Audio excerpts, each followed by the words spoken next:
Chapter 1: Population, Distribution, Density, Growth and Composition. This is the first chapter of Class 12 Geography, India, People and Economy. There are two NCERT geography books in Class 12th. The first one is Fundamentals of Human Geography and the second one is India, People and Economy. I've already covered the chapters of the other book. The link to that playlist is available in the description. Please have a look at it. The timestamps of this chapter are available in the description. If you want to skip over and save some time, please do that. So without any further ado, let's begin. Since the title of this chapter is Population, therefore we will learn a lot around the topic population. So here it's written, the people are a very important component of a country. And the reason behind that is people are both the producers as well as the consumers. Human beings can make things and it is the same human being who will consume that thing. And that is what makes the economy work. Another aspect is, if you see the word nation or a country, basically it is an idea. It's like a social contract between a bunch of people who have this like-minded idea where they choose to associate themselves with a particular tribe, society, state or a country. That's what happened in early human age and it is still relevant today. So that is how the people are considered as an important component of a country. Now when you understand this, you also have to look at the other side. A large population puts pressure on its limited resources.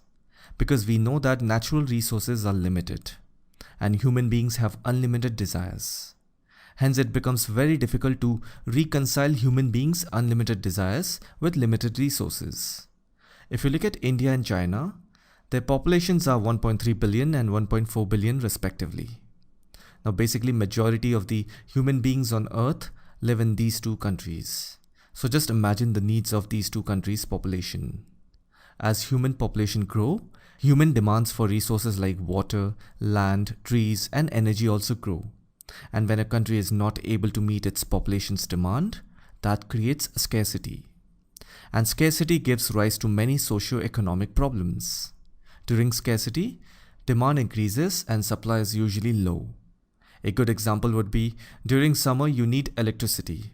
All of a sudden the demand for energy increases. And you will notice the demand for energies is always greater than the supply because it takes a lot of time and effort to produce electricity. That is why the price of electricity also increases during summer. In a society, there will be some who can afford this price rise, but there will be many who cannot because it will directly affect their household income. In that case, many have to bear the heat of the summer, and some may reap the benefit of an air conditioner. And that's how you will notice a socio-economic divide in the society. So anyhow, in this chapter, we will discuss the patterns of distribution, density, growth and composition of India's population. So the first topic is distribution of population. When you look at this figure, you can see how these tiny dots are distributed all across the India map. And here it says 1 dot is equal to 2 lakh persons. You will notice at some places the concentration of dots are more. These are places where population is comparatively higher. And then there are places where you will find it less. These are usually rural areas or the geographical or physical landscape is such that it makes human settlement tough. If you look at the states of Maharashtra, Bihar, West Bengal, Telangana, Andhra Pradesh, Tamil Nadu, Madhya Pradesh, Rajasthan, Karnataka and Gujarat, together they have around 76% of the total population of India. On the other hand, states like Jammu and Kashmir, Himachal Pradesh, Uttarakhand and Arunachal Pradesh, there the population is very small despite the fact that these states have large geographical area. Now the reason behind this kind of distribution of population is due to three factors: physical factor, socio-economic factors and historical factors. When we say physical factors, we are talking about the climate of that particular place and availability of water and other natural resources. If you look at the map, you can clearly see that regions like the North Indian Plain and the coastal regions have higher population. And the reason is clearly because of the climate and the availability of water.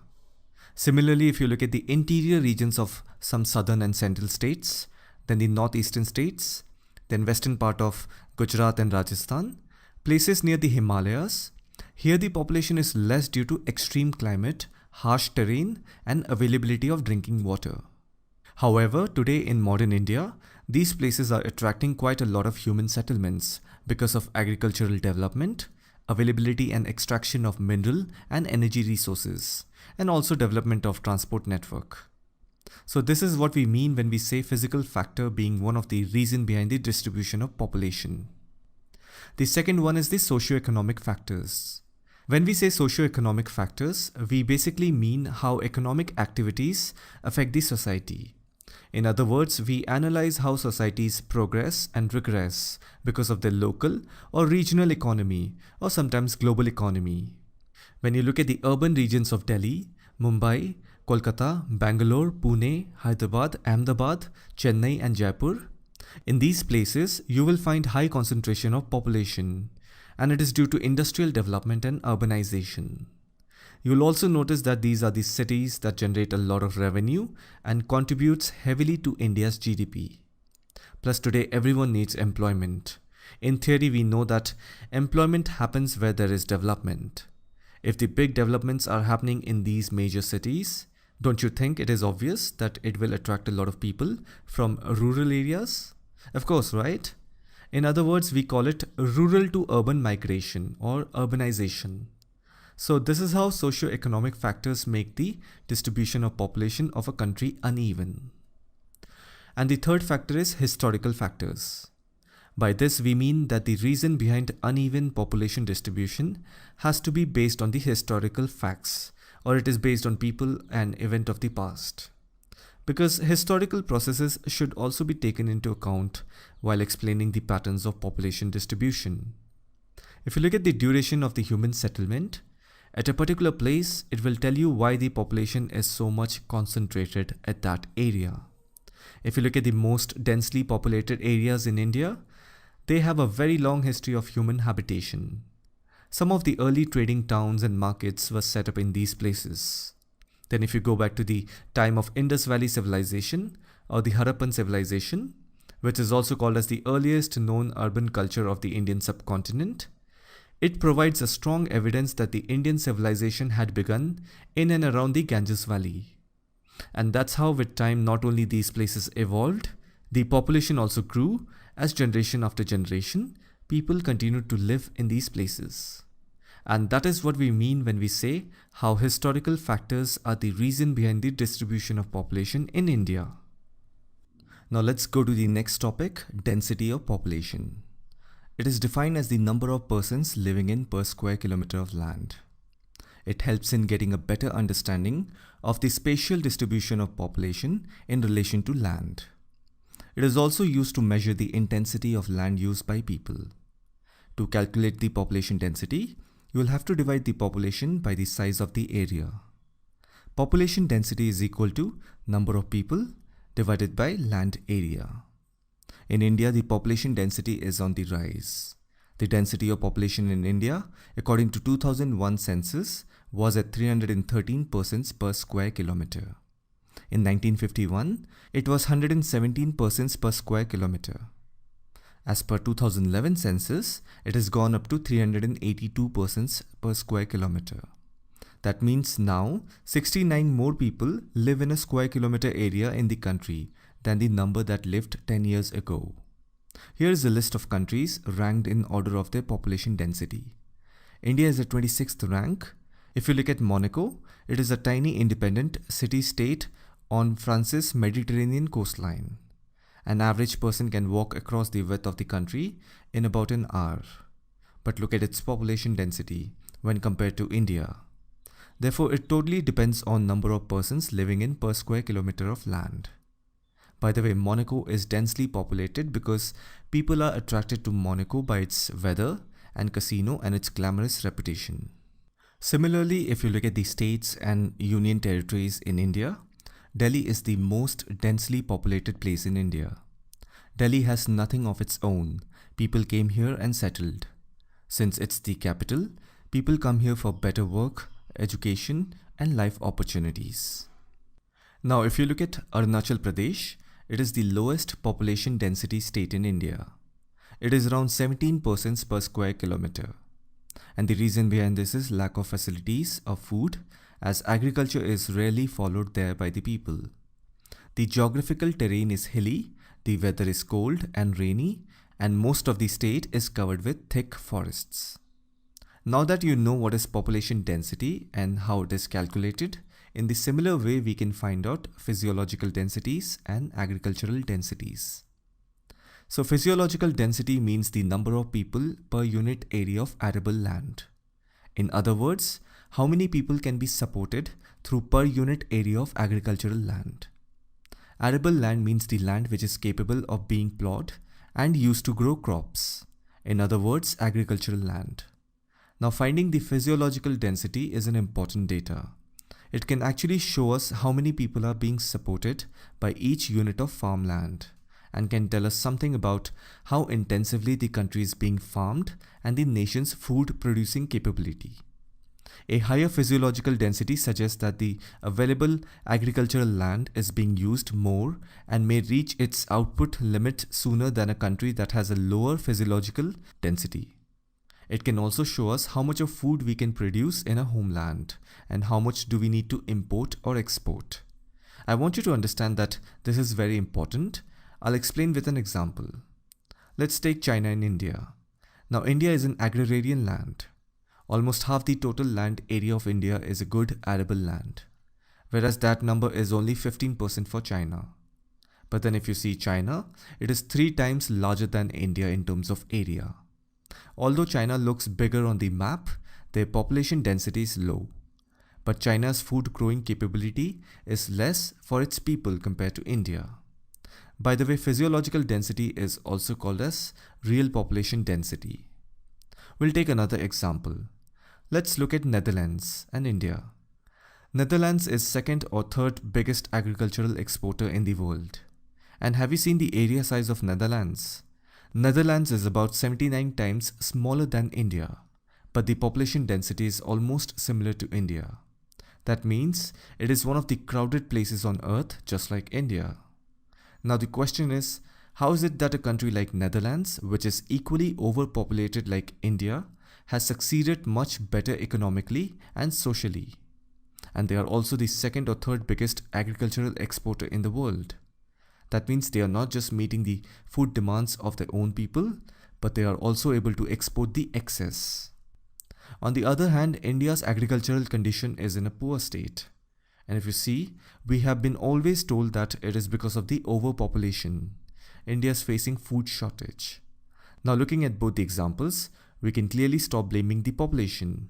There are many countries which have less agricultural land area than India, and they are also equally crowded like India, but they have a better standard of living than India. So clearly population cannot be blamed for it. Rather, it has everything to do with our misplaced economic policies and poor governance. So this kind of analysis can be made if we get to know the physiological density of a country. There is another term called agricultural density. It means total agricultural population by net cultivable area. Now, what do we mean by agricultural population? It includes farmers and their family members. That means number of farmers in a particular region divided by the area of farm land. Try to understand this carefully. Two countries can have similar physiological densities but different agricultural density. You simply take the physiological and agricultural densities of countries and compare them. It will give you a better insight into the human to land ratio in terms of pressure of population on total cultivable land. Let's go to the next topic, growth of population. Now population growth or growth of population is the same. So by looking at the topic's name, you can easily figure out that it's talking about the change in the number of people living in a particular area between 2 points of time. There are 3 main causes of population change. They are birth, death, and migration. Births are usually measured using the birth rate, that is number of births divided by total population multiplied by 1000. Now deaths are usually measured using the death rate, that is number of deaths divided by total population multiplied by 1000. And migration is the movement of people in and out of an area. Now here it says population growth has 2 components, natural and induced. Births and deaths are natural causes of population change. The difference between the birth rate and the death rate of a country or place is called the natural increase. The natural increase is calculated by subtracting the death rate from the birth rate. Now if you look at induced component, it is explained by the volume of inward and outward movement of people in any given area, meaning how many people have moved in and out of a particular place. But in this chapter, we will discuss only about natural growth of India's population. We all know that the population of India is very high. The country has doubled in size in just 40 years. Here it says the annual growth rate of India's population is 2.4%. Since this book was published in 2005 or something, so the present count is around 1.02%. This count is between 2010 and 2019. If you see China's annual population growth, it is around 0.6%. By looking at our population growth rate, it is estimated that India will surpass China as the world's most populated country in the next couple of decades. Now have a look at this table. It shows the population growth rate of India for every 10 years. I've made a separate video especially on this table explaining different phases of India's population growth. I would recommend you watch that video because this topic requires some time, hence I chose to make a separate video on it. I put the link in the description, or you can simply search for demographic transition in India and you will get it. So please watch that video and you will get this topic. The next topic is regional variation in population growth. So far we have read about the entire country's population growth. But a country comprises of small regions, right? That we call as states. Now we'll learn about the population growth within states and see if there is any variation or pattern. So moments back I asked you to watch a video that explains different phases of India's population growth. And I hope you've watched that video. So in that, the final phase, which is from 1981 to 2011, which is also referred to as the period of high growth with definite signs of slowing down. And the reason was because of the decline in birth rate. Plus, I also gave you the statistics. The population growth rate declined from 2.2% in 1971 to 2.14% by 1991.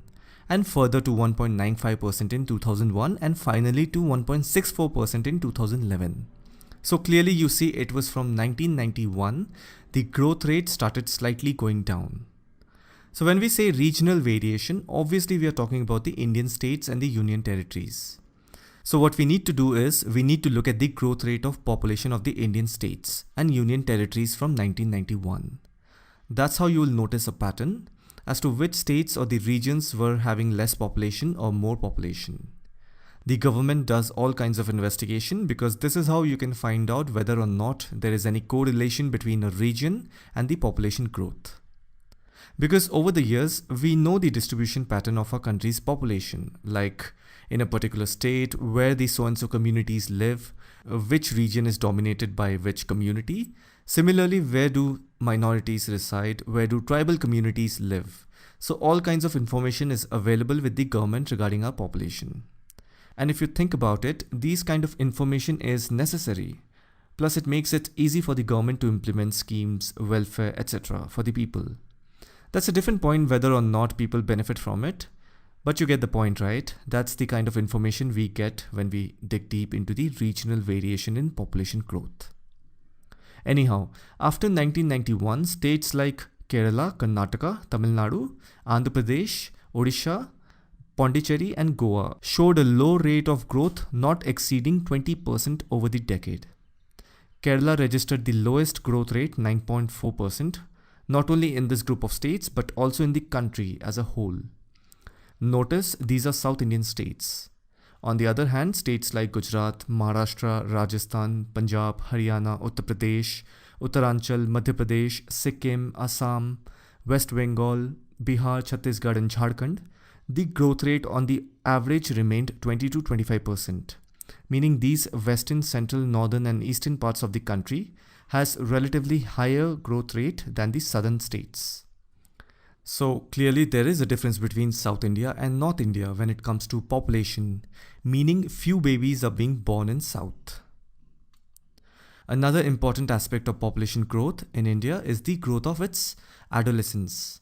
When we say the word adolescent, we refer to the period where a young person develops from a child into an adult. And that age group is from 10 to 19 years. Here it says as per the 2001 census, that count is around 22%. But currently as per 2011 census, it is around 21.8%. In other words, every fifth person in India is an adolescent. And you must have heard this many times that young people are the bloodline of a nation, they are the change makers, they will define economic prosperity of a nation, etc. etc. So there's a reason why these statements are being told about the youth, especially the age group of 10 to 19 years. I'll tell you about this in an informal sense so that you get an idea. So puberty can also be an exciting time as children develop new emotions and feelings. It can also have some psychological and emotional effects, such as unexplained mood swings, low self-esteem, etc. And puberty roughly occurs in between the ages of 10 to 16 years. This is also the time when students are in high school. You have your 10th and 12th board exams. So all sorts of parental expectations and exam fear sets in. Apart from academics, students also have a social pressure where they have this strong urge to discover their own drives, desires, passions, and interests. Basically, they want to build their own identity, or they are in self-exploration mode. So they try out different roles and personalities and test them socially, emotionally, and physically. And one of the ways students do this is by finding role models. A person who they can look up to or someone they want to be like. For majority of the students, that role model is usually someone outside their family. Today, with the presence of social media, we now have a global landscape to draw influence or inspiration from. People who drink, smoke, or do drugs, 8 out of 10 will admit they have discovered all of this during high school. The number of Indian teenagers consuming alcohol is increasing, especially in metro cities, where it has been accepted as a way of socializing, not only among adults but also among teenagers. That's why this period of adolescence is a vulnerable period of one's life. Here it's written, if not guided and channelized properly, there are many challenges for the society as far as these adolescents are concerned, some of which are lower age of marriage, illiteracy, particularly female illiteracy, school dropouts, low intake of nutrients, high rate of maternal mortality of adolescent mothers, high rates of HIV/AIDS infections, physical and mental disability, drug abuse and alcoholism, juvenile delinquency, and committance of crimes, etc. Yeah, so these are the problems that exist not in India but everywhere in the world. So naturally, it is the respective government's duty to look into it and do something about it. After all, these young people are going to join the workforce. So be it in economic sense or moral sense, the government has to do something about it. And one more thing you have to understand is that government can do two things. Either it will give incentive to encourage certain behavior or it will create a law to discourage certain behaviors. These are two effective ways government controls its citizens. Keeping that in mind, the government of India has undertaken certain policies to impart proper education to the adolescent groups so that their talents are better channelized and properly utilized. You see, the government is talking about incentives to encourage certain behavior. The National Youth Policy is one example which has been designed to look into the overall development of our large youth and adolescent population. It was formulated in 2003. The idea of this program is to identify 5 well-defined objectives and 11 priority areas that empowers youth to achieve their full potential and which in turn will contribute to the progress of the nation. The priority areas are education, skill development and employment, entrepreneurship, health and healthy lifestyle, sports, promotion of social values, community engagement, participation in politics and governance, youth engagement, inclusion and social justice. Again, the whole idea behind National Youth Policy is to have a framework where the government and non-government stakeholders can tap into the young human resources by enabling them to realize their full potential that will further contribute to the progress of the nation. If you notice how we are slowly going step by step into the fine details of Indian population. At first, we learned about India's large population. After that, its distribution and what are the factors behind it. Then we learned about the density of the population. After that, we learned how population of India grew with time. We saw 4 phases of population growth. Then we saw population growth patterns within states and regions. After that, we learned about the adolescents population, which is also the youth of the country. And now we will look into the social composition of population. When we look at the words population composition, it means what is the population composed of? what are the ingredients that makes up the population. Just like how a dish is prepared and it has different variety of ingredients, similarly a population also has some ingredients, or you can say different characteristics such as age and sex, place of residence, ethnic characteristics, tribes, language, religion, marital status, literacy and education, occupational characteristics, etc. But in this chapter, we will read about the composition of Indian population with respect to their rural to urban characteristics, language, religion and pattern of occupation. Let's look at the rural to urban composition. Any population is divided into two parts, rural and urban. In other words, you have to be aware where does the population reside. I mean, how much of it is in the urban area and how much of it is in the rural area. Because that will tell you a lot about a country's population in terms of social and economic characteristics. We know that urban areas are more developed. It has more facilities, infrastructure, opportunity, etc. According to the World Bank, in India, the rural population was reported at 66.46% in 2017. And the urban population is at 33.53%.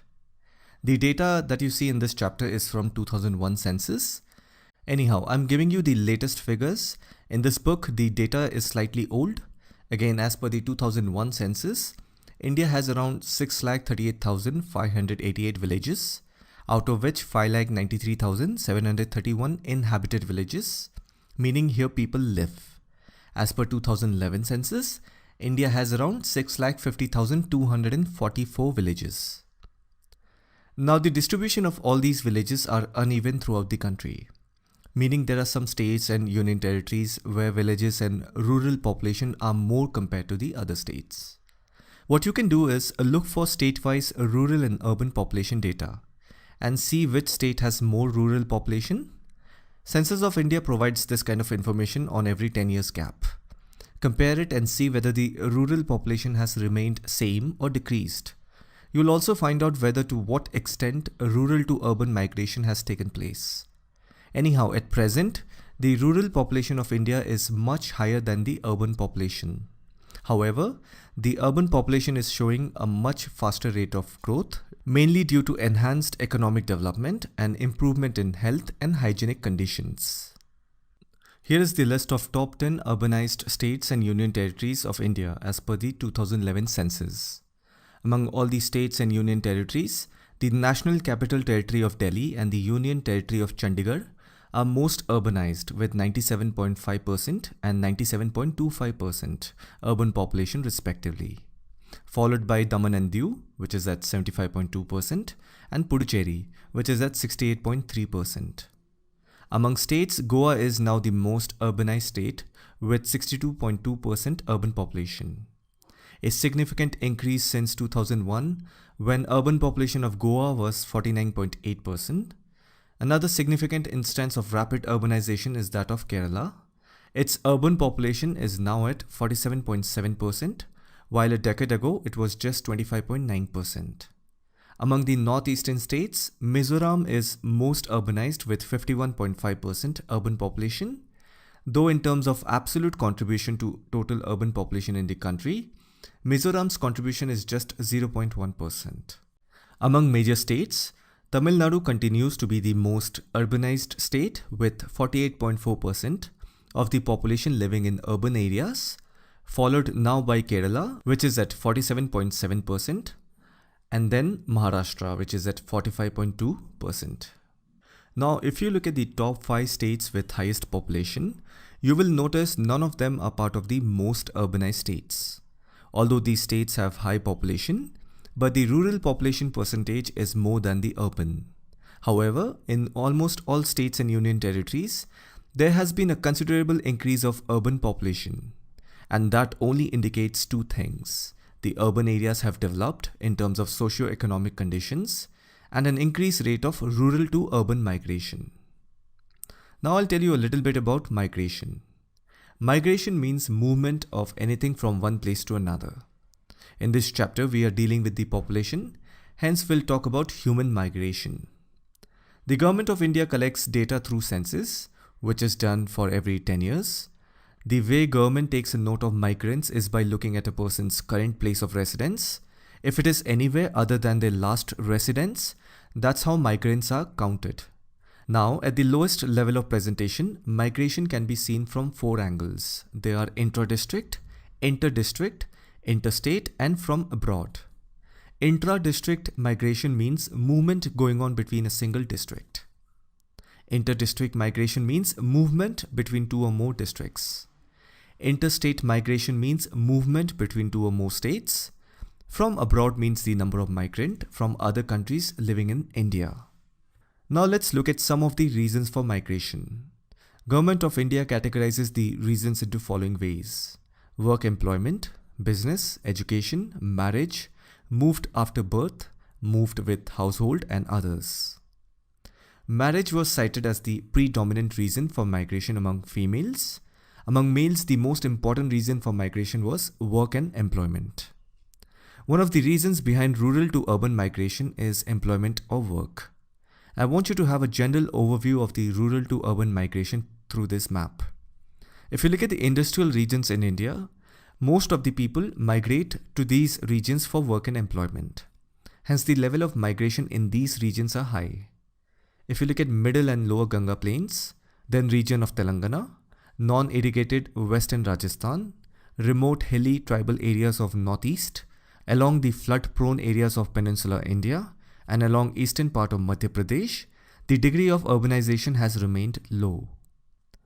Now we'll look at the linguistic composition of India's population. In other words, we'll try to understand the population in terms of the languages they speak. We know that as per the 8th schedule of the Constitution specifies India has 22 official languages. Here it says there were 179 languages and as many as 544 dialects in the country during 1903 to 1928. In the context of modern India, there are about 18 scheduled languages as per the 1991 census. These are some old data. Presently, as per the 2011 census, there are 22 scheduled languages and 99 non-scheduled languages. That means, of the total population of India, 96.71% speak one of the 22 scheduled languages as their mother tongue. The remaining 3.29% speak other languages. Here it says, see how many languages appear on a 10 rupees note. On a 10 rupees banknote, the amount is written in 17 different languages. Here it says, among the scheduled languages, the speakers of Hindi have the highest percentage, that is at 40.42%. The smallest language groups are Kashmiri and Sanskrit speakers, which are at 0.01% each. If you look at 2011 census data, Hindi is spoken by majority of the population and Sanskrit is spoken by very few people. However, Kashmiri speakers are large in number.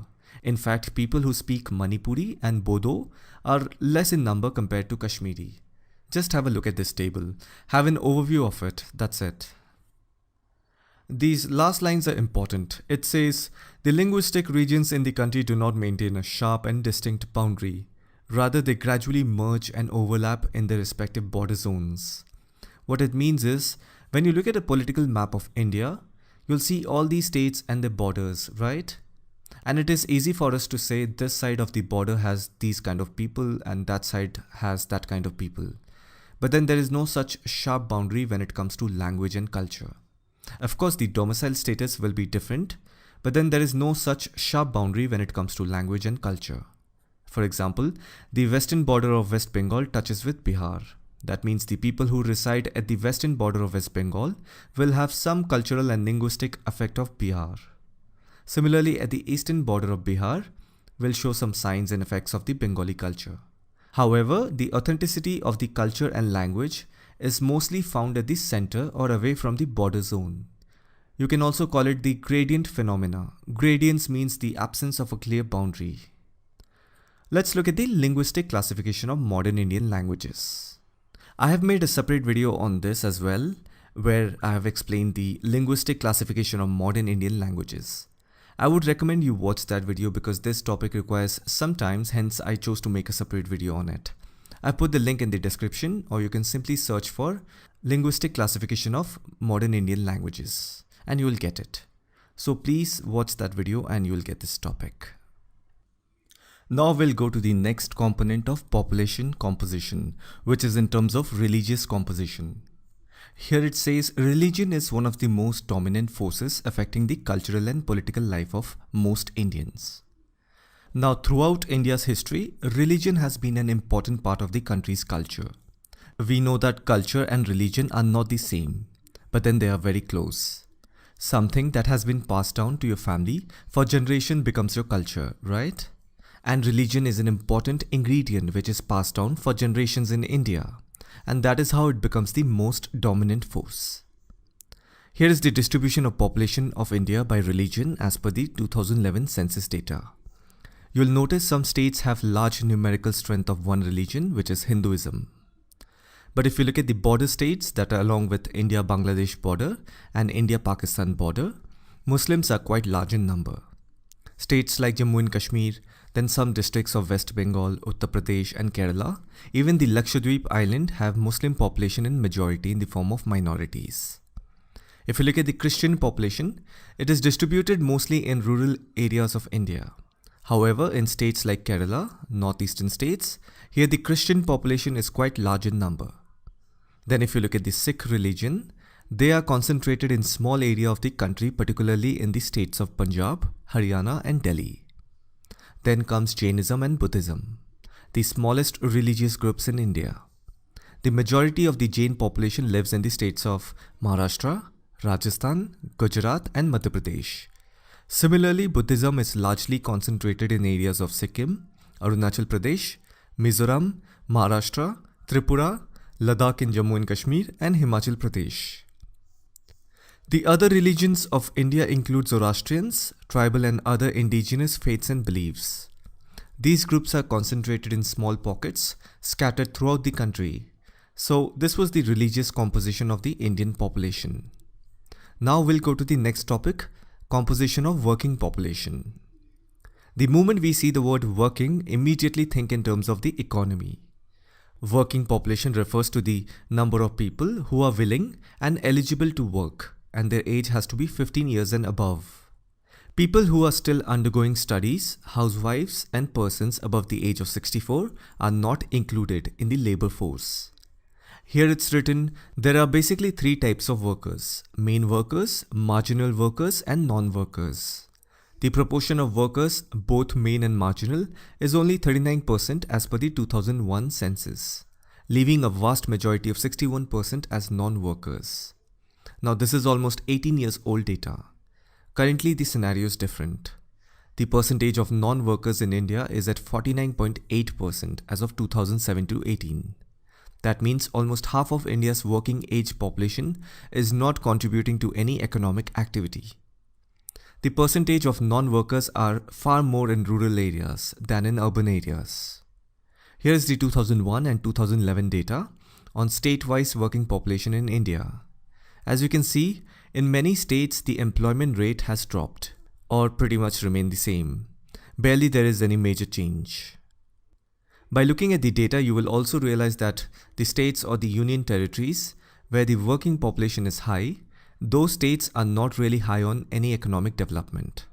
So the point is, work participation rate tends to be higher in the areas of lower levels of economic development, simply because of the requirement of manual labor or workers.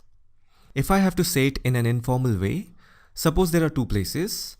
Place A is highly developed, machines are deployed, and workers are less who earn decent amount of living. Now place B is not developed, but the number of workers are more doing hard labor at nominal pay. From the above, it may look the work participation rate is high in place B, even though there is no development. So this is what the case is when we look at this data. Now in a society, you will find different types of occupation where people are engaged in different sectors of the economy. We call them primary, secondary and tertiary, and also quaternary sectors. Examples of primary sector works are mining, quarrying, farming, fishing and forestry. Basically in this, the raw materials are processed into a finished product. Similar examples of secondary sector works are heavy manufacturing, light manufacturing, food processing, oil refining and energy production. Basically they take the raw materials produced by the primary sector and process them into manufactured goods. Example of tertiary sector jobs are doctors, teachers, lawyers, real estate agents, travel agents, accountants, policemen, etc. Basically, they produce intangible value, meaning value that has no physical form, but it generates high percentage of GDP and employment. And quaternary sector includes jobs like consultancy, information gathering, distribution and technology, research and development. It is basically knowledge-based part of the economy, which typically includes knowledge-oriented jobs. Broadly, these 4 different sectors are summed up under 3 broad categories: agricultural sector, industrial sector, and service sector. Here in table 1.4, you can see the sectoral composition of workforce in India as per 2001 data. This table shows the number of people employed in different sectors, and it also shows the male and female contribution. Clearly, male workers have outnumbered female workers in all the 3 sectors. Since the data is from 2001, the present distribution of workforce across economic sector is this. You'll notice the percentage of workforce in agriculture has reduced, but it has increased in the tertiary and secondary sector. Now, I could not find the data on gender-wise work contribution in different sectors of the economy.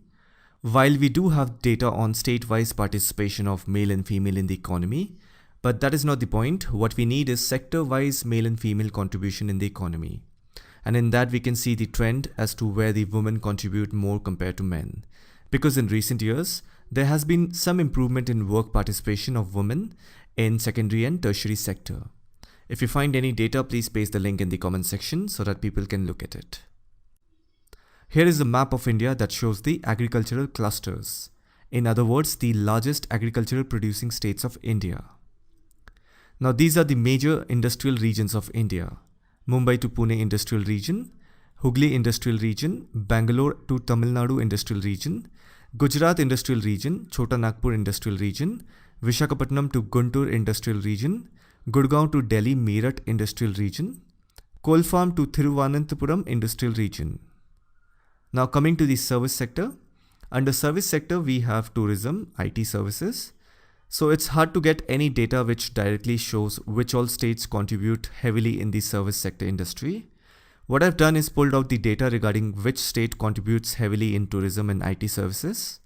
In terms of tourism, since it is the major revenue generating industry, and here is the list of top 10 states of India in terms of number of foreign tourists visits. The data is from 2015, have a look at it and get an overall idea about it. In terms of IT services, the major information technology hubs in India are located in the following cities: Bangalore, Hyderabad, Pune, Chennai, Delhi, Chandigarh, etc. And finally, if you want to know which Indian state contributes maximum to India's GDP, here is the list. So with this, we have come to an end of this chapter. The question answers can be found on the website. The link is there in the description. If at all you want to refer any data or do any further research on it, I have mentioned the sources from where I've collected and presented the facts and figures. You can use the keyword, put it on Google and you'll get it. I hope you found this video informative. Let me know your thoughts in the comments section. Thanks for watching and I'll see you in the next one.